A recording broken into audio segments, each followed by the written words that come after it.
اعوذ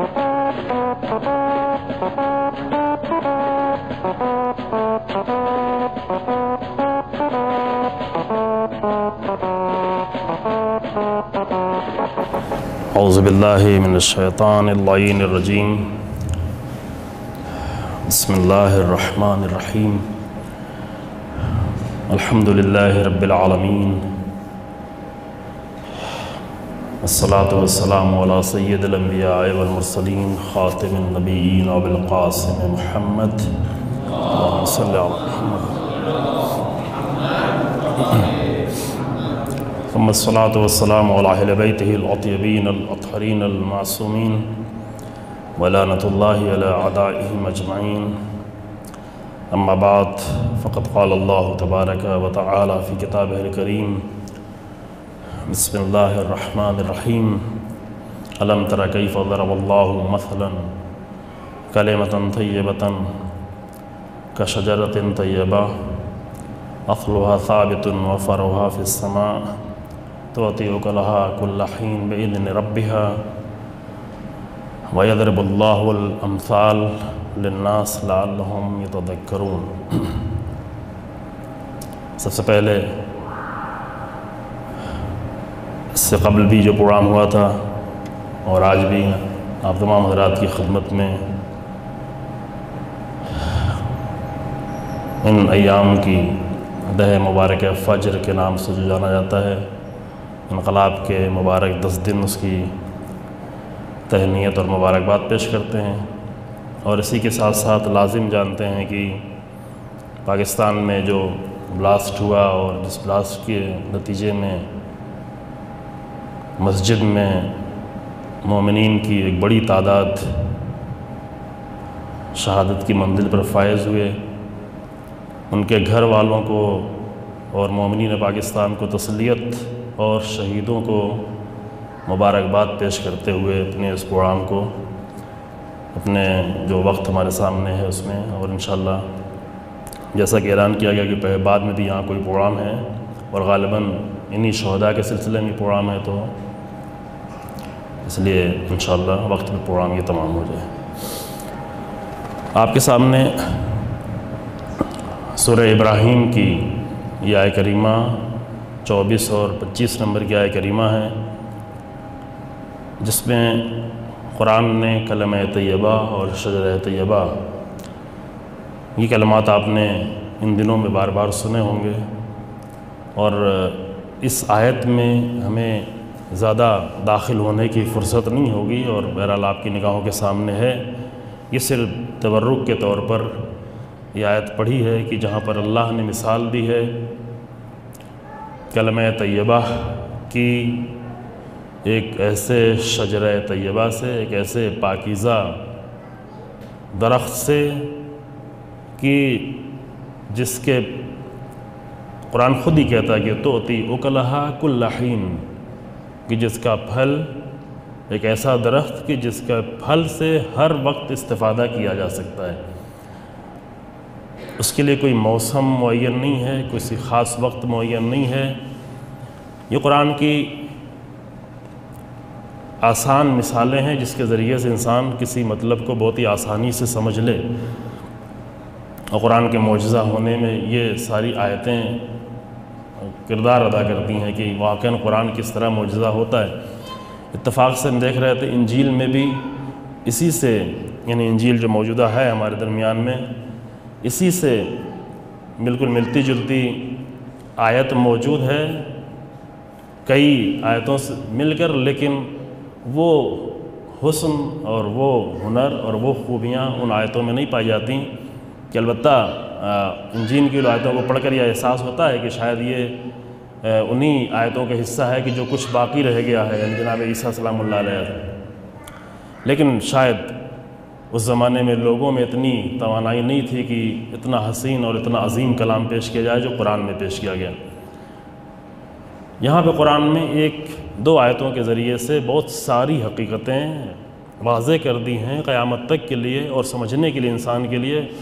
کہ بہت ساری حقیقتوں کو اس آیت کے ذریعے سمجھا جا سکتا ہے۔ قرآن کہتا ہے کہ کیا تم نے دیکھا نہیں کہ اللہ نے مثال پیش کی ہے کلمہ طیبہ کی شجرہ طیبہ سے، پاکیزہ درخت کی جس کا پھل ہر موسم میں ہر وقت جس سے انسان استفادہ کر سکے، جو دیتا ہے لوگوں کو، اور وہ بھی اللہ کے اذن سے۔ اس کلمہ طیبہ اور شجرہ طیبہ کے بہت سارے مصادیق ہیں، بہت سارے مصادیق جو ہمارے خود روایات میں بیان کیے گئے ہیں، کہ البتہ یہ معلوم ہے کہ مصادیق آ کر آیت کو محدود نہیں کرتے، آیت کی تفسیر اور ہوتی ہے، اور آیت کا مصداق یا جری کے طور پر جو آیت کسی واقعے پر اگر آیت کو حمل کیا جاتا ہے تو وہ یہ بتانے کے لیے کہ قرآن آیا ہی اس لیے کہ ان القرآن یجری مجری الشمس والقمر، قرآن جاری ہے اور قرآن سے استفادہ ہر زمانے میں اس طرح کیا جا سکتا ہے۔ کلمہ طیبہ اور شجرہ طیبہ کا عظیم ترین جو مصادیق ہیں، سب سے پہلے توحید، کہ توحید کا پھل اور توحید کے اثرات رسول اللہ سے پہلے بھی اور خاص کر پیغمبر اکرم صلی اللہ علیہ وآلہ وسلم کے ذریعے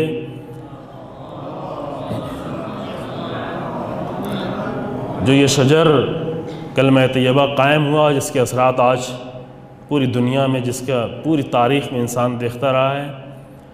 یہ خود پیغمبر اکرم صلی اللہ علیہ وآلہ وسلم کی ذات ایک عظیم مصداق ہے اس کلمہ طیبہ اور شجرہ طیبہ کی۔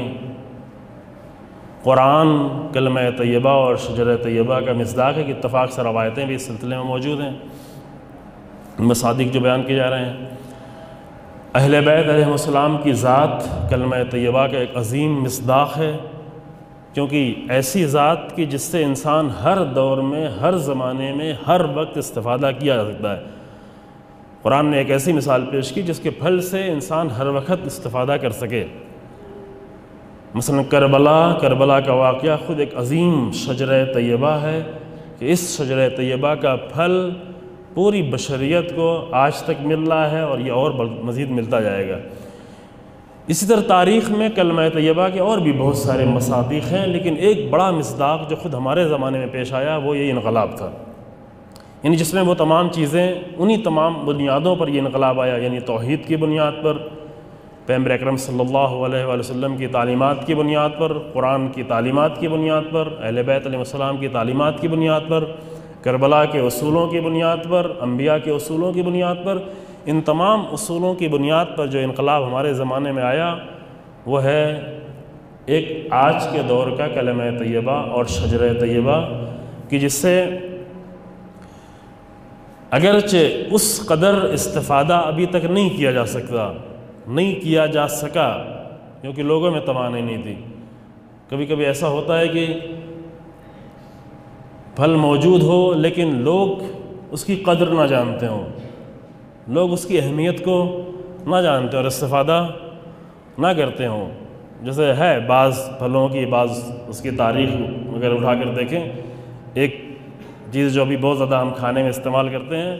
بہت سالوں سے تھی لیکن لوگ استفادہ نہیں کرتے تھے، اس کو ایک مقدس چیز سمجھ کر مانتے تھے لیکن کھانے کے لیے استفادہ نہیں کرتے تھے۔ یہ جو آپ بہت زیادہ کہ اگر وہ نہ ہوتا تو نہیں معلوم بہت سارے غریبوں کو کا حال کیا ہوتا، جیسے آلو جسے آپ کہتے ہیں نا، اس سے زمینی یہاں پر پوٹیٹو، کہ بہت سارے زمانے سے موجود تھا، لیکن اور وہ بھی پوری دنیا میں نہیں، ساؤتھ امریکہ میں، اور لوگ اسے ایک مقدس چیز سمجھ کے اس کو کھانے کے لیے بھی استعمال نہیں کرتے تھے۔ لیکن بعد میں 15ویں صدی ہجری کہا جاتا ہے کہ پہلے زمانے میں اگر یہ آلو ہوتا تو بہت سارے لوگ شاید غریب بھوکے نہ رہتے، ایسا نہیں۔ البتہ ابھی بعض جگہوں پر آلو بھی اتنا سستا نہیں ہے ہم ایسے ملکوں سے۔ کبھی کبھی ہوتا ہے ایک پھل ہو، ایک مفید چیز لوگوں کے درمیان میں موجود ہو، لیکن اس کو لوگ استفادہ نہیں کر پاتے ہوں۔ ایسی چھوٹی مثالیں ممکن ہے بہت سارے لوگوں کے پاس موجود ہوں، لیکن توحید جیسا کلمہ طیبہ مکے میں رسول اللہ آ کر پیش کرتے رہے، لیکن 13 سال تک لوگ استفادہ نہیں کر سکے۔ کتنی بڑی تعداد تھی استفادہ کرنے والوں۔ خود رسول اللہ کی ذات کلمہ طیبہ اور شجرہ طیبہ کی شکل میں مکے میں 53 سال تک آپ موجود رہے، اعلان نبوت سے پہلے اور اعلان نبوت کے بعد، لیکن اس عظیم شجرہ طیبہ سے کتنا استفادہ کیا گیا، یہاں تک کہ رسول اللہ کو بار بار ہجرت کرنے کے لیے کوشش کی، خود ہجرت کی، اپنے ساتھیوں کو ہجرت کرنے کے لیے بار بار بھیجا، ایک مرتبہ حبشہ بھیجا، دوسری مرتبہ حبشہ بھیجا۔ یعنی جو لوگ اس شجرہ طیبہ سے استفادہ کرنا چاہ رہے تھے ان کے لیے زندگی اجیرن کر دی گئی، زندگی مشکل میں ان کی پڑ گئی تھی۔ رسول اللہ کی ذات موجود تھی، اہل بیت شجرہ طیبہ کے طور پر موجود رہے، 250 سال تک اہل بیت کی مقدس زندگی لوگوں کے درمیان میں رہی، لیکن کتنا لوگوں نے استفادہ کیا؟ حتیٰ ابھی وہ لوگ جو اہل بیت کو مانتے ہیں وہ اہل بیت کے شجرہ طیبہ سے کتنا استفادہ کر رہے ہیں۔ واقعاً محرومیت ہے، واقعاً یہ مشکل ہے، یہ تاریخ کی مشکل ہے۔ قرآن ایک حسرت کرتا ہے، یا حسرت علی العباد ما یاتہم من رسول اللہ وکانوا بہ یستہزئون۔ استہزاء کیا گیا کلمات طیبہ کا، یعنی وہ کلمہ طیبہ اور وہ شجرہ طیبہ جو لوگوں کو پھل دینے کے لیے آئے تھے، جو لوگوں کی معنوی اور روحانی پیاس کو بجھانے کے لیے، بھوک کو ختم کرنے کے لیے، تڑپ کو ختم کرنے کے لیے، ضرورتوں کو پورا کرنے کے لیے آئے تھے، ان کا صرف استہزاء کیا گیا، مذاق اڑایا گیا۔ اور شاید یہ آیت آج کے دور میں پڑھی جائے تو سب سے زیادہ، اس دور سے بھی زیادہ، کہ آج پیغمبر اکرم صلی اللہ علیہ وآلہ وسلم کی اس طرح سے توہین کرنا، اللہم صلی علی محمد، واقعاً حسرت ہے انسان پر، حسرت ہے، یہ افسوسناک ہے، پوری بشریت کے لیے افسوسناک ہے کہ انسان اپنے آپ کو اتنا ترقی یافتہ ہونے پر فخر کر رہا ہے، لیکن اتنا ترقی یافتہ ہونے کے بعد بھی آ کر بجائے یہ کہ ایسے کلمہ طیبہ سے استفادہ کرے، آ کر توہین کی جا رہی ہے، اور حکومتیں آ کر سپورٹ کر رہی ہیں، اس اہانت کا، اس توہین کا سپورٹ کر رہی ہیں۔ واقعاً یہ عجیب و غریب کہ ابھی اس مسئلے میں ہم داخل نہیں ہوتے۔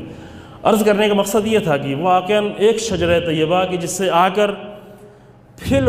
وہ پھل لینا ہمارے لیے آسان ہو گیا، کیونکہ اصل شجرہ طیبہ وہی توحید ہے، اصل قرآن ہے، اصل پیغمبر اکرم صلی اللہ علیہ وسلم کی ذات ہے، انبیاء کی ذات ہے، اہل بیت کی ذات ہے۔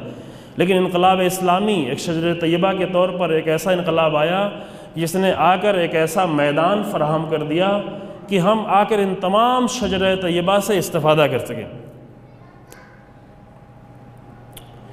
عالم تشیع استفادہ کر سکے، عالم اسلام استفادہ کر سکے، اور پوری بشریت استفادہ کر سکے۔ میں نے آپ کے سامنے عرض کیا پہلے کہ موضوع الگ الگ دنوں کے لیے الگ رکھا گیا، آج کا موضوع عالم اسلام ہے، اور ہم اس آیت سے پھر اسی حد تک جو ہے، چونکہ ہماری گفتگو زیادہ مقدمے میں نہ گزر جائے، اس لیے ہم آگے بڑھنا چاہتے ہیں کہ ایک عظیم شجرہ طیبہ جو ہمارے نگاہوں میں ہمارے زمانے میں سامنے آیا، اور جس سے آ کر تمام وہ شجرہ طیبہ کا پھل لینا ہمارے لیے آسان ہو گیا، وہ یہ انقلاب اسلامی تھا۔ امام خمینی رحمۃ اللہ علیہ کی ان کوششوں اور جو زحمتیں کی قوم نے اور لوگوں نے۔ ایک نقطے کی طرف آپ متوجہ ہوں، چونکہ آج کا موضوع ہے انقلاب اسلامی اور عالم اسلام۔ ابھی ہم نے اور بھی جگہوں پر اسلام کی دوسری سرزمینوں پر بھی بہت سارے بدلتے ہوئے حالات دیکھے کہ بعض جگہ انقلاب سے تعبیر کیا گیا اور انقلابی حالت تقریباً پیدا ہوئی۔ یہ الگ بحث ہے کہ انقلاب کی تعریف کیا ہے اور انقلاب سے مراد کیا ہو سکتا ہے، اس بحث میں ہم کو نہیں داخل ہونا ہے۔ لیکن ایک فرق ہے اس انقلاب میں اور سارے انقلاب میں۔ جو بڑے انقلاب پہلے آئے، پچھلی گفتگو میں عرض کیا تھا کہ بعض بڑے انقلاب جیسے فرانس کا جو انقلاب آیا، روس کا انقلاب آیا، اصل مغربی دنیا کے جو انقلابات آئے، اور اس انقلاب میں ایک بہت بڑا فرق جو ہے، لوگوں نے بہت سارے فرق جو بیان کیے گئے ہیں، اور ابھی جو انقلاب لوگوں کو محسوس ہو رہے ہیں جو اسلامی دنیا میں آ رہے ہیں، کہ البتہ اتنی جو تبدیلی بھی نظر آ رہی ہے، اس میں بھی ایک بہت بڑا رول اور بہت بڑا کردار اسی اسلامی انقلاب کا ہے، کہ جس کو بہت پہلے جس اثر کو لوگوں کو قبول کرنا چاہیے تھا، اور وہ پھل بہت پہلے لوگوں کو استفادہ کرنا چاہیے تھا، لیکن بہت دیر میں استفادہ کرنا چاہا، لیکن وہ بھی ناقص طور پر۔ مشکل کیا تھی؟ مشکل یہ ہے ابھی جو سارے انقلاب آ رہے ہیں، آپ دیکھیں جو حالات تبدیل ہوئے ہیں ان چند سالوں میں، 4-5 سالوں میں، مصر ہو، تونسیہ ہو، لیبیا ہو، یمن ہو، اور دوسری سرزمینوں میں جو بدلتے ہوئے حالات دکھ رہے ہیں،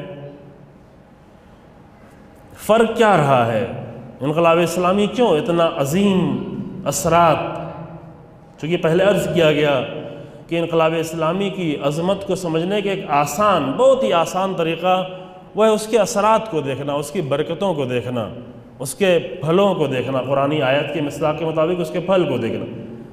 کہ البتہ بہتر طریقہ ہے اس کے اصولوں سے اس کو سمجھنا، لیکن آسان طریقہ یہ ہے لوگوں کے لیے کہ اس کے اثرات اور برکات کے ذریعے سے۔ اور حیرت ہوتی ہے کہ ایسے زمانے میں ایسی ساری اتنی عظیم برکتوں کو اور اثرات کو دیکھتے ہوئے بھی اگر بعض افراد نہ سمجھ پائیں تو واقعی یہ تعجب کا مقام ہے اور واقعی یہ حیرت کا مقام ہے۔ یعنی اتنی ساری برکات کو دیکھتے ہوئے، لیکن ایک فرق جو رہا ہے وہ یہ کہ یہ انقلاب اتنا عظیم انقلاب اس لیے بنا کہ دو چیزیں تھیں۔ ایک یہ جو انقلاب آیا، بہت توجہ کریں اس پر، کہ جس کا ہم سے بہت گہرا تعلق ہے، چونکہ یہ نہیں کہ فقط ہم آ کر بیٹھے ہیں جشن منا کر ایک گفتگو کر کے چلے جائیں، جس سے ہمارا بہت گہرا تعلق ہے، وہ کیا ہے؟ یہ انقلاب آیا ایک مضبوط، عظیم، مقدس، قرآنی، اسلامی اور الہی آئیڈیالوجی کی بنیاد پر۔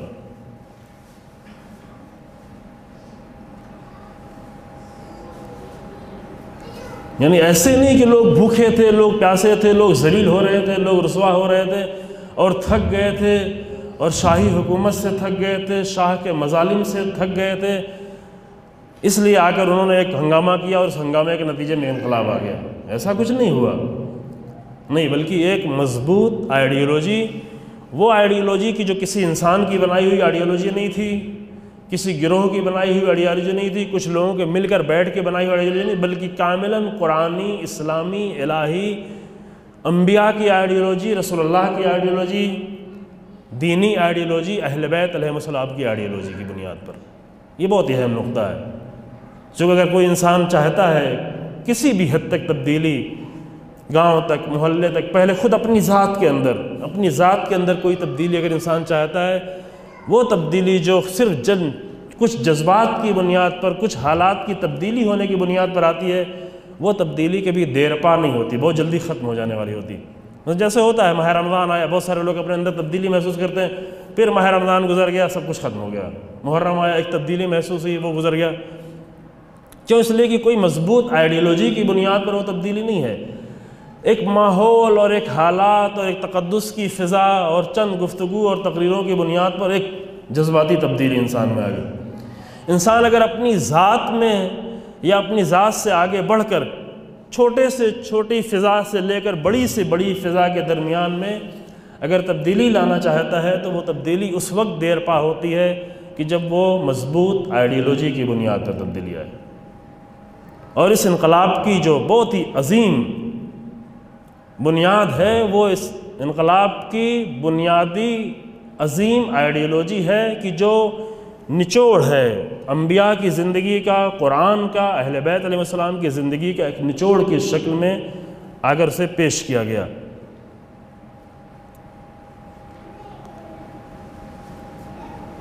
اس پر زیادہ گفتگو کی ضرورت ہے، لیکن ہم یہاں پر زیادہ رکتے نہیں ہیں، اس پر انشاءاللہ اور غور کریں گے، کبھی فرصت ہوگی اس پر اور تفصیل سے گفتگو کی جائے گی کہ انقلاب، اسلامی انقلاب جو آیا ہے وہ بعض حالات اور مشکلات کی بنیاد پر صرف نہیں آیا ہے، وہ چیزیں بھی ممکن ہے ہوتی ہیں، اثر انداز ہوتی ہیں، لیکن اصل میں آئیڈیالوجی کی بنیاد پر انقلاب آیا۔ اور صرف مضبوط آئیڈیالوجی کا ہونا بھی کافی نہیں ہے، چونکہ یہ آئیڈیالوجی ہمیشہ تھی، 1400 سال سے ہمارے درمیان میں تھی، آئیڈیالوجی ہمیشہ رہی ہے۔ آئیڈیالوجی کے ہونے کے ساتھ ساتھ ایک ایسے رہبر کی ضرورت ہے جو آ کر اس آئیڈیالوجی کو پیش کر سکے پوری مضبوطی کے ساتھ۔ اگر آج عالم اسلام میں آنے والے جو انقلاب ہیں اس کے درمیان میں اور اسلامی انقلاب اسلامی کے درمیان میں اگر فرق کرنا چاہیں تو ایک بہت بڑا فرق جو ہے وہ ان دو چیزوں کا ہے، وہ یہ ہے کہ اور دوسرے ملکوں میں بڑی سے بڑی تبدیلیاں آئیں، جانیں دی گئیں، لوگوں نے قربانیاں دیں، مہینوں تک آ کر چوراہوں پر، میدانوں میں، کہاں کہاں لوگ رہے، سختیاں اٹھائیں، سب کچھ کیا، لیکن کوئی بھی نتیجہ سامنے ہاتھ نہیں آ پایا۔ کیوں؟ اس لیے کہ دو مشکل تھی، ایک یہ کہ مضبوط آئیڈیالوجی کی بنیاد پر یہ انقلاب نہیں آ رہا تھا، دوسرے یہ کہ ایک الہی رہبر ان کے درمیان میں موجود نہیں تھا۔ اس لیے بہت سارے حالات پہلے سے معلوم تھے، البتہ بزرگوں نے، خاص کر رہبر انقلاب حفظہ اللہ نے بہت کوشش کی کہ کمزور بنیاد پر آئے ہوئے انقلاب کو بھی اپنی ہدایتوں کے ذریعے سے ایسا رخ دیا جائے کہ آ کر کسی بھی طرح وہ آئیڈیالوجی سے نزدیک ہو جائے۔ اگر کم سے کم ایک مضبوط قوی رہبر نہیں ملتا تو کم سے کم مضبوط آئیڈیالوجی ان کو مل جائے، لیکن وہ بھی حاصل کرنے سے ناکام رہے، نہیں پہنچ پائے وہاں تک۔ بعض ہمارے بزرگوں نے ان حقیقتوں کو پہلے ہی بیان کیا تھا، نگاہ میں تھا، تمام بزرگوں کے نگاہ میں تھا کہ ایک ایسا انقلاب کہ جس کے پاس نہ مضبوط آئیڈیالوجی ہو، نہ قوی الہی رہبر ہو، اس کے کوئی زیادہ امید بخش نہیں ہے، نتیجہ کوئی سامنے آنے والا نہیں ہے۔ لیکن پھر بھی رہبروں کا کام یہ ہوتا ہے کہ آ کر کسی بھی طریقے سے جو کمزور بنیادوں پر انقلاب آیا ہے اس کو بھی کسی طرح مضبوط بنیاد فراہم کریں، اور یہ بہت کوشش کی گئی، خاص کر رہبر انقلاب کے ذریعے سے اس کی بہت کوشش کی گئی۔ لیکن یہ پہلے ہی سے لوگ سمجھتے تھے کہ ایسے انقلابات کی جو آئیڈیالوجی کے بغیر آئے ہوئے ہوں، اور ایسے انقلابات کی جو ایک مضبوط اور الہی رہبر کے بغیر آئے ہوئے ہوں، اس کا انجام کوئی بہت ہی زیادہ امید بخش نہیں ہے، اگرچہ کوشش کرنا چاہیے انسان کو، آخری حد تک کوشش کرنا، ابھی بھی کوشش جاری ہے۔ لیکن انقلاب اسلامی کی مضبوطی کی وجہ یہ ہے، اتنی ساری، ایک الگ موضوع ہے جس پر بعض وقت گفتگو کی گئی ہے، کہ اتنی ساری دشمنیوں کے باوجود، اتنی ساری سازشوں کے باوجود، اتنی ساری کوششوں کے باوجود، ہر سال نئی پلاننگ کے ساتھ نئی کوششیں کرنا، لیکن اس کے باوجود بھی یہ انقلاب اور مضبوط ہوتا گیا۔ اس کی وجہ یہ تھی کیونکہ ہماری آئیڈیالوجی مضبوط تھی، اور وہ آئیڈیالوجی وہی اسلامی، قرآنی، الہی، محمدی، اہل بیت علیہ السلام کی کربلائی آئیڈیالوجی، اس نے مضبوط رکھا ہے۔ اندر سے اگر یہ مضبوطی رہے تو باہر کی سازشیں اور زیادہ مضبوط کر دیتی ہیں، یہ ایک اہم نقطہ ہے۔ اگر اندر سے ہمارے پاس کمزوریاں ہوں تو باہر کی کوششیں اور کمزور کر دیتی ہیں، لیکن اگر اندر سے مضبوطی رہے، آئیڈیالوجی کی مضبوطی رہے، رہبری کی مضبوطی رہے، لیڈرشپ کی مضبوطی رہے، تو باہر کی کوششیں بجائے یہ کہ اور کمزور کریں، اور تقویت کا سہارا اور تقویت کا ذریعہ بنتی ہیں۔ اور یہ 36 سال 35 سال کی تاریخ گواہ ہے کہ جتنی بھی زیادہ کوششیں کی گئی ہیں انقلاب کے خلاف، اس نے آ کر انقلاب کو کمزور نہیں کیا، بلکہ مسلسل انقلاب اور مضبوط ہوتا گیا، علمی اعتبار سے، اجتماعی اعتبار سے، حتیٰ اقتصادی اعتبار سے۔ جو پوری دنیا میں اتنا ہنگامہ ہے کہ اقتصادی کمزوری، اقتصادی اعتبار سے بھی ٹھیک ہے، وقتی اعتبار سے کبھی کبھی انسان کو بھوکا رہنا پڑتا ہے، کبھی کبھی سختیاں اٹھانی پڑتی ہیں، انقلاب آتا نہیں ہے لوگوں کے لیے پیٹ بھرنے کے لیے۔ رسول اللہ جب انقلاب لائے تو ایسے بھی حالات تھے کہ کئی دن تک کھانا نہیں ہوتا تھا، جنگ خندق میں خندق کھود رہے تھے، خود رسول اللہ اپنے پیٹ میں پتھر باندھے ہوئے تھے، پتھر باندھ کر۔ کبھی کبھی ایسے حالات پیدا ہوتے تھے کہ ایک خرما، ایک کھجور کو 2 حصوں میں تقسیم کر کے آدھا کہ آدھا تم کھا لو، آدھا ہم کھا کے پانی پیتے، پھر میدان جنگ میں جا رہے لڑنے کے۔ ایسے حالات وقتی طور پر پیدا ہوتے ہیں، لیکن خود مکے میں یا مدینے میں بدر کے ذریعے، احد کے ذریعے جتنی بھی کوششیں دشمن نے کی، چونکہ پیغمبر اکرم صلی اللہ علیہ وسلم نے ایک ایسی آئیڈیالوجی اور ایک ایسا نظام پیش کیا تھا کہ جس کی بنیاد پر اندر سے لوگوں کو اتنا مضبوط کر دیا تھا کہ باہر کی کوششیں ادھر کمزوری کے بجائے اور تقویت کا ذریعہ بنتی گئیں، اور قوی کرتی گئی اور مضبوط کرتی گئی۔ ایک بنیادی اصل ہے عزیزوں، جس پہ ہمیں بہت زیادہ توجہ کرنے کی ضرورت ہے، کہ جس میں خود یعنی ایک بہت اہم رکن جو ہے وحدت ہے، کہ اس پر ابھی فی الحال ہماری گفتگو نہیں ہے، کہ اندر سے مضبوط کرنے کا ایک بنیادی رکن جس کو ابھی دشمن نے بہت زیادہ ٹارگٹ کر رکھا ہے، یعنی ابھی اصلی ترین ٹارگٹ دشمن کا عالم اسلام کی طرف جو ہے وہ وحدت کو توڑنا۔ پہلے جو ہے شیعہ سنی کی باتیں ہو رہی تھی، ابھی اور بھی زیادہ اس کو اور جزئی طور پر وحدت کو توڑنے کی کوششیں اہل سنت کے درمیان میں بہت ساری گروہ جو موجود ہے کہ اہل حدیث اور فلاں اور بریلوی اور یہاں اور وہاں اپنے ملکوں کی جو بات کر رہے ہیں، اسی طرح دوسرے ملکوں میں، اور پھر شیعوں کے درمیان میں مختلف گروہ بنانا، چونکہ سب سے زیادہ مضبوط حربہ جو ان کو کامیابی کی طرف لے جا سکتا ہے وہ اس اندر کی کمزوری کو توڑنا، اندر کی مضبوطی کو توڑنا، اور اندر کی مضبوطی کو توڑنے کا ایک بہت بڑا ذریعہ ہے وہ وحدت کو توڑ دینا۔ وحدت کو، کیونکہ وحدت کیوں ٹوٹتی ہے؟ جب ایک آئیڈیالوجی نہ رہ جائے، جب الگ الگ آئیڈیالوجی ہو جائے۔ کیوں لوگ آپس میں اختلاف پیدا ہوتا ہے؟ چونکہ آئیڈیالوجی لوگوں کی تبدیل ہو جاتی ہے، آئیڈیالوجی بدلی ہوئی نظر آتی ہے۔ ایک ہی فرقے میں آ کر مختلف طرح کے لوگ اگر دیکھیں تو یعنی وہ خالص آئیڈیالوجی کا باقی نہ رہنا، وہی توحیدی آئیڈیالوجی، وہی رسول اللہ کی دی ہوئی آئیڈیالوجی۔ تو ان دو رخ کی طرف، ایک یہ کہ اس انقلاب کی عظمت کی بنیاد دو چیزیں بنی ہیں، ایک الہی اسلامی قرآنی آئیڈیالوجی جو بنیاد بنی، اور دوسرے ایک ایسا الہی رہبر کی جس نے آ کر اسلام کو صرف اپنا جو ریڈ لائن تھی، جو محور تھا، جو مرکز تھا، وہ سب کچھ اسلام تھا، اسلام کے سوا اور کچھ نہیں تھا۔ ابھی بہت سارے لوگ آتے ہیں دین کے نام پر اٹھ کے آتے ہیں، دین کی باتیں کرتے ہیں، لیکن جب سیاست کے میدان میں داخل ہوتے ہیں تو سارے خطوط ٹوٹتے چلے جاتے ہیں۔ واقعی انسان نہیں فیصلہ کر پاتا، واقعی اپنے آپ کو کمزور دیکھنے لگتا ہے، اور اس کمزوری کی بنیاد پر بہت سارے خطوط کو توڑ دیتا ہے، بہت ساری ریڈ لائن کراس کر جاتا ہے، بہت ساری اسلامی ریڈ لائن کو کراس کر جاتا ہے، اور سمجھتا ہے کہ اس کے بغیر کوئی چارہ نہیں رہا۔ لیکن امام خمینی کی عظمت یہ تھی کہ انہوں نے اسلام کو اپنا مرکز بنایا تھا، اور اسلام ہی کو ہر جگہ کے لیے ریڈ لائن بنایا تھا کہ وہ نہیں ٹوٹنا ہے کہیں۔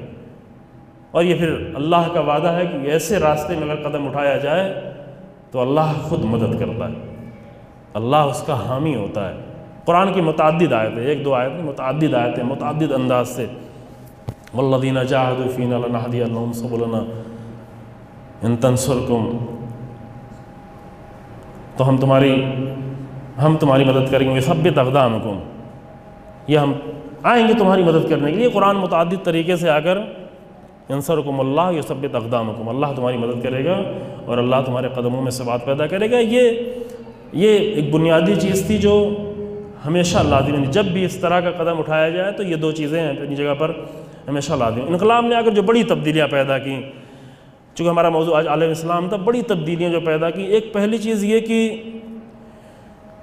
بہت سارے اثرات و برکات جو آپ کی نگاہوں کے سامنے ہیں، دنیا کو اللہ کی پرستش، خدا پرستی کے لیے ایک میدان فراہم کرنا، خدا پرستی کا میدان۔ ممکن ہے کہ ابھی بہت سارے جنہوں نے تھوڑا پرانی تاریخ کی طرف توجہ نہیں کی ہے اور پرانے حالات ان کے ذہنوں میں نہیں ہیں، یا جو اسٹوڈنٹس رہے ہیں لیکن تاریخ کے اسٹوڈنٹ نہیں رہے ہیں، ان کے لیے شاید یہ بات عجیب ہو، لیکن تھوڑا اگر 50 سال پہلے کی تاریخ پر نگاہ کی جائے، انسانی تاریخ پر، کہ گزشتہ 200 سالوں میں، انقلاب سے پہلے 200 سالوں میں انسانیت پر کیا آیا ہے اور کیا وقت گزرا ہے، جہاں پر یہ طے کر رکھا گیا تھا کہ اسلام اور کوئی بھی دین، کسی بھی دین کی اب کوئی بھی حیثیت باقی نہیں، دین کا زمانہ گزر گیا، دین کا زمانہ نہیں رہ گیا۔ نہ صرف یہ کہ بے دین لوگوں کے درمیان میں، حتیٰ عملی طور پر دیندار گھرانے کے لوگ بھی آ کر انہوں نے یہ اپنے طور پر یہ باور کر لیا تھا، یہ یقین کر لیا تھا کہ دین کا زمانہ اب گزر چکا ہے۔ ٹھیک ہے، ہم تقدس کے طور پر، جنت و ثواب اور جنت کے طور پر کچھ دین کی باتیں کر لیں، کچھ دین کا عمل انجام دیں، لیکن دین کا زمانہ نہیں رہ گیا ہے۔ دیندار گھرانے کے لوگ آ کر نہ صرف یہ کہ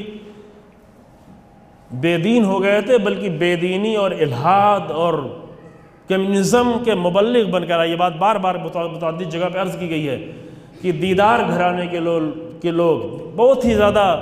عالم گھرانے کے لوگ، نہ صرف عالم گھرانے بلکہ حوزہ علمیہ میں پڑھے ہوئے، ایسے بہت سارے نام ہمارے پاس موجود ہیں، ابھی ہم نام لینا مناسب نہیں سمجھتے، بعض جگہوں پہ نام لیا بھی ہے کہ حوزہ علمیہ میں، دینی مدارس میں، دینی حوزے میں پڑھے ہوئے لوگ آ کر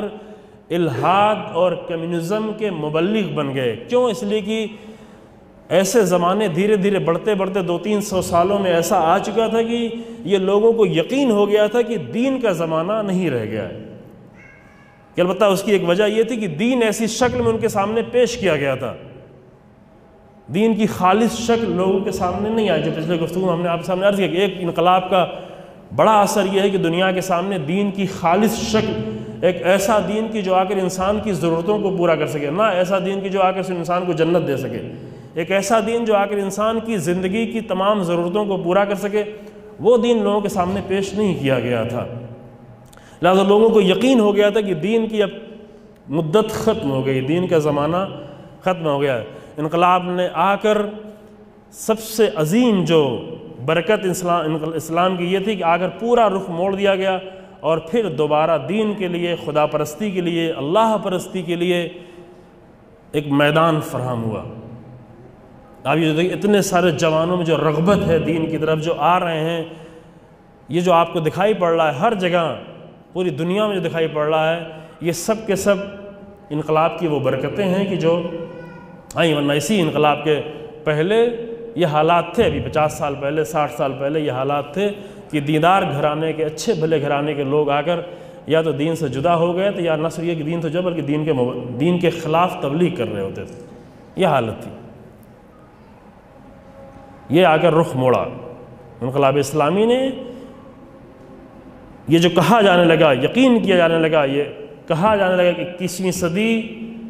دین کی صدی ہے، 21ویں صدی دین کی طرف پلٹنے کی صدی ہے۔ بہت سارے ہنگامے جو بھی یورپ کی دنیا میں اور جو دکھ رہے ہیں، اس کی ایک بڑی وجہ یہ ہے کہ اس کی اگر الگ جگہ طور پر انالائز کیا جائے، کہ اس کی ایک بڑی وجہ یہ ہے کہ ابھی لوگوں کے لیے قابل برداشت نہیں، گھبرائے ہوئے ایک طرف سے جو کام کر رہے ہیں وہ ایک پلاننگ کے تحت کام کر رہے ہیں، منصوبے کے تحت کام کر رہے ہیں، لیکن ان سارے منصوبوں کے پیچھے ایک بہت بڑی گھبراہٹ پوشیدہ ہے۔ وہ یہ ہے کہ اتنے 100 سالوں سے جو ہم نے کوشش کی تھی کہ لوگوں کو دین سے دور کیا جائے، ابھی پھر پوری دنیا دین کی طرف پلٹنے کے لیے تیار ہے اور ہو رہی ہے۔ اس فکر کے نتیجے میں بہت ساری پلاننگ کر رہے ہیں، بہت ساری اہانتیں مقدسات کو، چونکہ خاص کر مقدسات کی توہین کرنے کی جو پوری دنیا میں، جو پوری ہر طور پہ مثلا ہندوستان میں الگ طریقے سے، پاکستان میں الگ طریقے سے، یورپ میں الگ طریقے سے، الگ الگ انداز سے جو مقدسات کو ٹارگٹ بنایا جا رہا ہے اور مقدسات کی توہین کی جا رہی ہے مختلف پہلوؤں سے، اس کی ایک بڑی وجہ یہی ہے کہ وہ جو رخ لوگوں کا دین کی طرف ہوا ہے، اور یہ کہا جانے لگا کہ 21ویں صدی دین کی صدی ہے اور دین کی طرف پلٹنے کی صدی ہے، اس کو کس طرح روکا جائے، کس طرح اس پہ آ کر رکاوٹ ڈالی جائے۔ پھر عالم اسلام میں یہ نہ صرف یہ کہ عالم اسلام ہے بلکہ پوری دنیا میں ایک بہت بڑا اثر، جس پر بہت تفصیل سے گفتگو کی ضرورت ہے اور بہت تفصیل سے اس پر جائزہ لینے کی ضرورت ہے کہ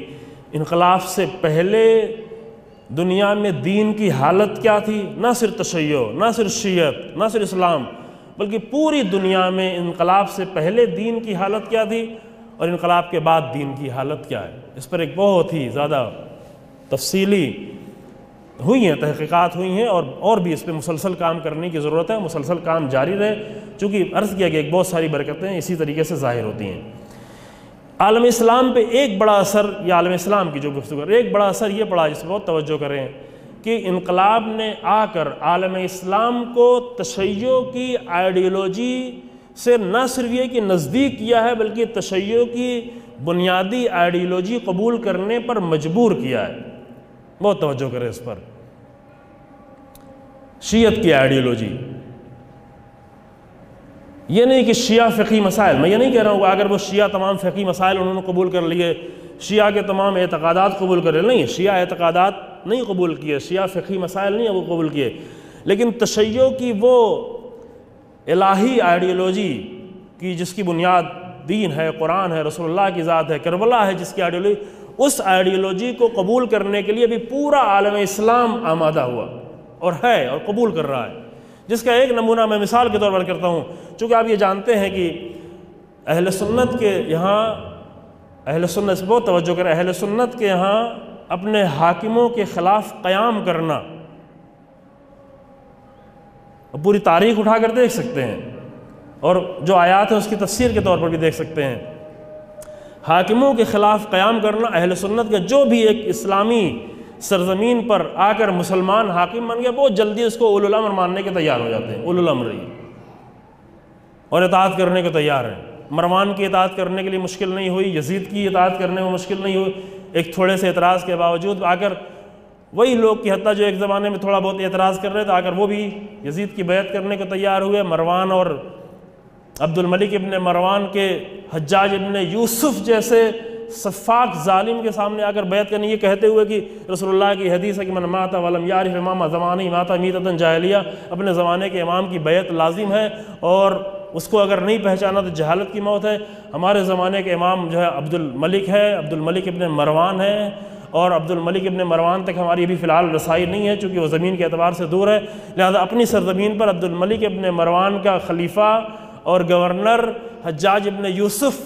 جس کے اوپر ہزاروں انسانوں کا قتل ہے کا جرم ہے، وہ یہاں کا خلیفہ ہے، وہ یہاں کا گورنر ہے، بیعت کرنے کے لیے پہنچ گئے اور کہا کہ ابھی جو ہے مشغول ہے، ابھی بیعت نہیں کر سکتے۔ کہا نہیں، اگر بعد میں آنا، کل صبح آنا، رات میں بیعت کرنے پہنچے۔ کہا کل صبح آنا، کہا کہ نہیں، اگر کل ہماری موت ہو گئی آج رات میں تو ہماری موت جہالت کی موت ہوگی، لہذا ہمیں ابھی بیعت کرنا ہے۔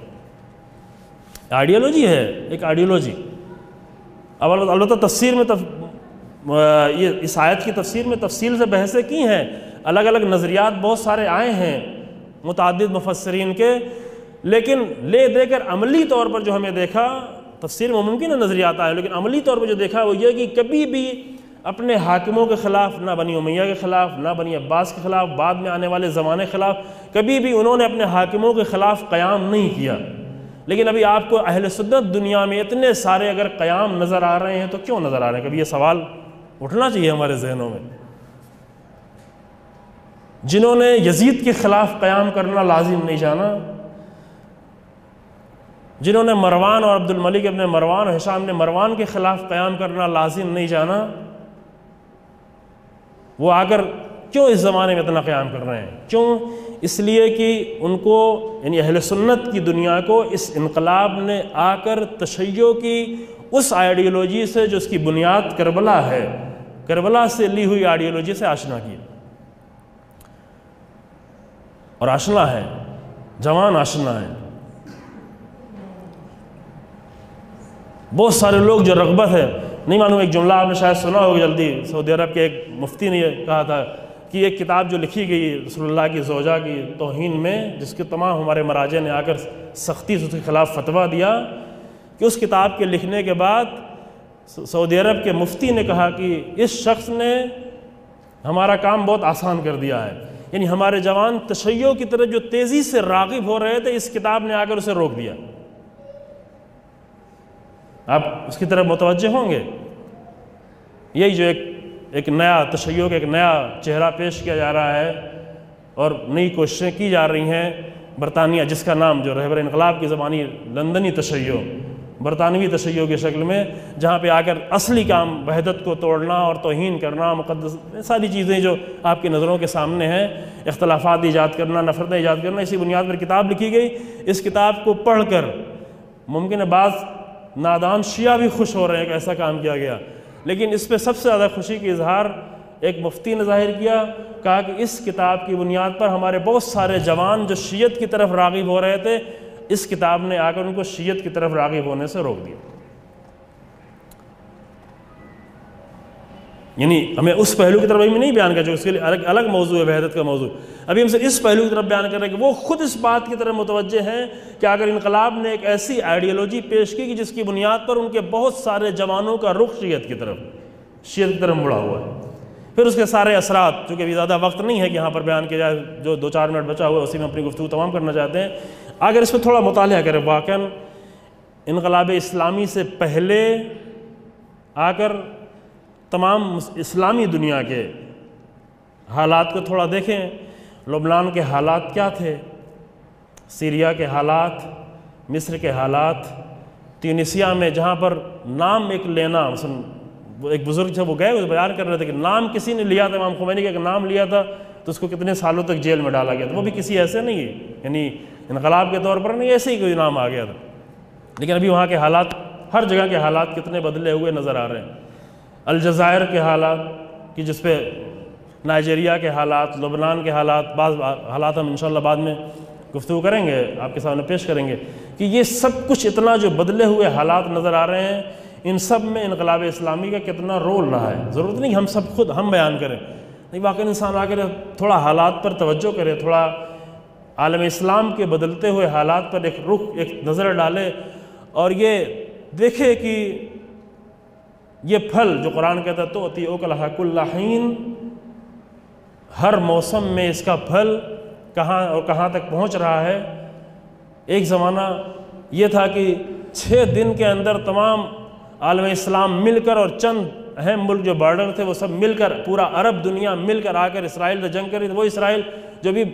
نوجوانی کی حالت میں بھی نہیں تھا، جس کے بنے ہوئے ابھی 20 سال بھی نہیں گزرے تھے، 17-18 سال کل گزرے ہوئے تھے اسرائیل کے،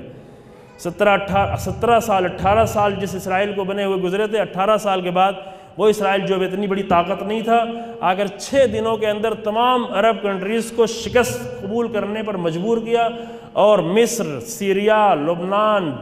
جارڈن، ان سارے ملکوں نے اپنی زمینیں اس کے حوالے کیں۔ یہ سب کچھ ہوا ایک ایسے اسرائیل کے مقابلے میں جو صرف جس کے بنے ہوئے 16-17 سال ہوئے تھے۔ لیکن انقلاب اسلامی نے اتنی غیرت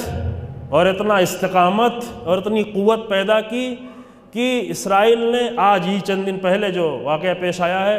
جو تاریخ کی سب سے بڑی شکست اسرائیل نے کھائی ہے۔ ممکن آپ کہیں کہ 2006 میں سب سے بڑی شکست تھی، یا 2008 میں سب سے بڑی شکست تھی، یا چند مہینے پہلے جنگ ہوئی سب سے بڑی، لیکن میں سوچتا ہوں کہ اسرائیل کی سب سے بڑی شکست یہ چند دن پہلے کا واقعہ جو پیش آیا ہے کہ اسرائیل حسرت کر کے، یعنی ہر زمانے میں ایک آدمی کو پکڑا جاتا تھا حملہ کرنے کے لیے تیار ہوتا، جب بھی کچھ ہوتا تھا حملہ کرنے کے لیے، لیکن ابھی اتنے مضبوط حالت میں انقلاب اسلامی نے ان گروہوں کو بنایا ہے کہ جس کی بنیاد پر اسرائیل اتنے لوگوں کے مرنے کے باوجود، اتنا کھلا ہوا حملہ کرنے کے بعد، اعلان حملہ کرنے کے باوجود کچھ بھی نہ کر سکا۔ یہ نہ کچھ کر سکنا، یہ بیچارگی اس کی سب سے بڑی شکست ہے، اور یہ 2006 کے لبنان کی جنگ سے بھی زیادہ بڑی شکست ہے، 2008 سے بھی زیادہ بڑی شکست ہے، ہر جگہ سے بھی زیادہ بڑی شکست ہے۔ یعنی اتنا بیچارہ ہوا ہے کہ ہم کچھ کرنا چاہتے ہیں لیکن نہیں کر سکتے۔ اس پہ توجہ کریں، واقعی کس نے یہ طاقت دی، کس نے یہ جرات پیدا کی اور یہ اتنی مضبوط پوزیشن میں آ کے رکھا کہ اسرائیل جو 18 سال کا اسرائیل آج 65-67 سال کا اسرائیل جو بنا ہوا ہے، اس میں اتنی جرات نہیں ہو رہی ہے کہ اتنا بڑا اقدام اس کے خلاف کیا گیا، لیکن ایک جوابی کارروائی کرنے کی جرات اس کے اندر نہیں ہے۔ یہ کس کی برکت کا نتیجہ ہے؟ عالم اسلام میں یہ جو طاقت کہاں سے پیدا ہوئی، حماس میں یہ طاقت کہاں سے پیدا ہوئی؟ جہاں اتنے سارے ملک مل کر اپنے آپ کو 6 دن نہیں روک پائے، وہاں حماس کبھی آپ کو اپنے آپ کو 33 دن آ کے روکتا ہے، کبھی آ کر 50 دن جنگ کرتا ہے، ایک چھوٹا سا گروہ۔ یہ کس نے یہ طاقت اس کے اندر ایجاد کی ہے؟ اگر کسی کی نگاہ میں کوئی اور طاقت ہو تو بتائیں، کس نے یہ استقامت پیدا کی ہے؟ یہ وہ سارے برکات، وہ اثرات تھے جو انقلاب اسلامی نے ڈالے۔ البتہ یہ بڑا موضوع اور واقعی اچھا موضوع بھی ہے، دلچسپ بھی ہے، کہ البتہ اس کے لیے بہت اچھے بیان کی ضرورت ہے، میرا جیسا بیان کافی نہیں ہے، اچھے بیان کی ضرورت ہے جو آ کر اس مسئلے پر گفتگو کرے کہ ان 36 سالوں میں دنیا پر کیا اثر پڑا ہے انقلاب کا، ان 36 سالوں میں دنیائے تدین پر، دین کی دنیا پر، نہ صرف اسلامی دنیا بلکہ پورے دین کی دنیا پہ کیا اثرات پڑے ہیں، ان 36 سالوں میں مستضعفین پر کیا اثرات پڑے ہیں، ان 36 سالوں میں عالم اسلام پر کیا اثرات پڑے ہیں، اور ان 36 سالوں میں عالم تشیع پر، جس کی گفتگو انشاءاللہ بعد میں کی جائے گی۔ والحمدللہ رب العالمین، وصلی اللہ علی محمد وآلہ الطاہرین۔